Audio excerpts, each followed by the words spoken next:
Son of God, say my mind, and you don't die. This is the season 1, the episode 111 in the series How to Manifest Immortality, workbook lesson 72. And the idea we are going to practice today is holding grievances is an attack on God's plan for salvation.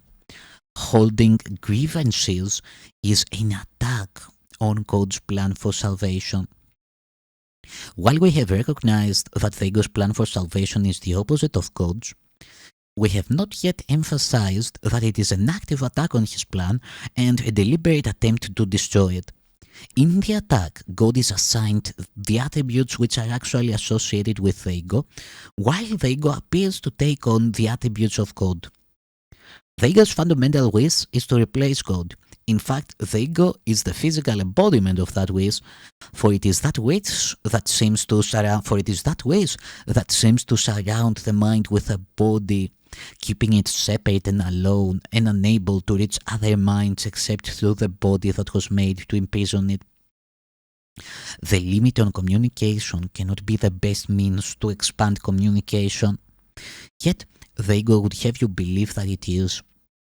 Although the attempt to keep the limitations that the body would impose is obvious here, it is perhaps not so apparent why holding grievances is an attack on God's plan for salvation.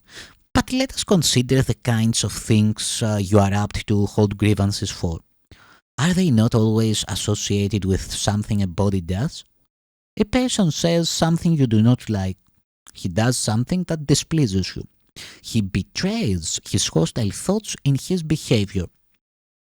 You are not dealing here with what the person is. On the contrary, you are exclusively concerned with what he does in a body. You are doing more than failing to help in freeing him from the body's limitations. You are actively trying to hold him to it by confusing it with him and judging them as one. Herein is God attacked. For if his son is only a body, so must he be as well. A creator wholly unlike his creation is inconceivable. If God is a body, what must his plan for salvation be? What could it be but death? In trying to present himself as the author of life and not of death, he is a liar and a deceiver, full of false promises and offering illusions in place of truth. The body's apparent reality makes this view of God quite convincing. In fact, if the body were real, it would be difficult indeed to escape this conclusion, and every grievance that you hold insists that the body is real. It overlooks entirely what your brother is. It reinforces your belief that he is a body and condemns him for it. And it asserts that his salvation must be death, projecting this attack onto God and holding him responsible for it.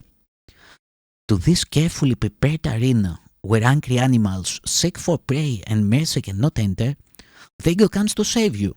God made you a body. Very well. Let us accept this and be glad. As a body, do not let yourself be deprived of what the body offers. Take the little you can get. God gave you nothing. The body is your only savior. It is the death of God and your salvation. This is the universal belief of the world you see. Some hate the body and try to hurt and humiliate it. Others love the body and try to glorify and exalt it. But while the body stands at the center of your concept of yourself, you are attacking God's plan for salvation and holding your grievances against him and his creation that you may not hear the voice of truth and welcome it as friend. Your chosen savior takes his place instead. It is your friend, he is your enemy. We will try today to stop these senseless attacks on salvation. We will try to welcome it instead. Your upside-down perception has been ruinous to your peace of mind. You have seen yourself in a body and the truth outside you, locked away from your awareness by the body's limitations. Now we are going to try to see this differently. The light of truth is in us, where it was placed by God. It is the body that is outside us and is not our concern. To be without a body is to be in our natural state.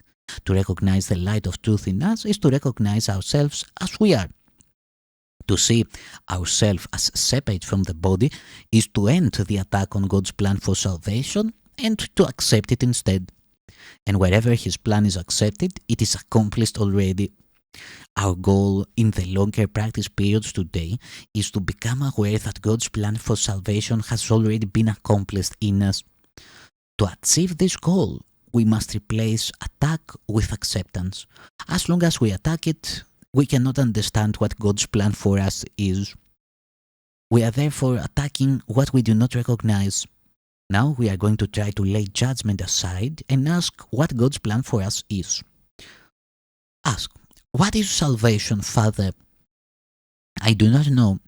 Tell me, that I may understand. Then we will wait quietly, in quiet, for His answer. We have attacked God's plan for salvation without waiting to hear what it is. We have shouted our grievances so loudly that we have not listened to His voice.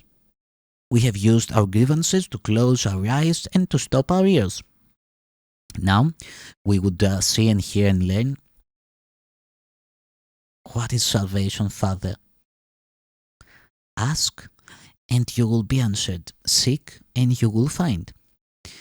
We are no longer asking the ego what salvation is and where to find it. We are asking it of truth. Be certain, then, that the answer will be true because of whom you ask. Whenever you feel your confidence wane and your hope of success flicker and go out, repeat your question and your request, remembering that you are asking of the infinite creator of infinity who created you like Himself. Why is salvation, Father? I do not know. Tell me, that I may understand. You will answer, be determined to hear. 1 or perhaps 2 shorter practice periods an hour will be enough for today, since they will be somewhat longer than usual. These exercises should begin with this. Holding grievances is an attack on God's plan for salvation. Let me accept it instead. What is salvation, Father? Then, wait a minute or so in silence, preferably with your eyes closed, and listen for His answer. Thank you, Son of God.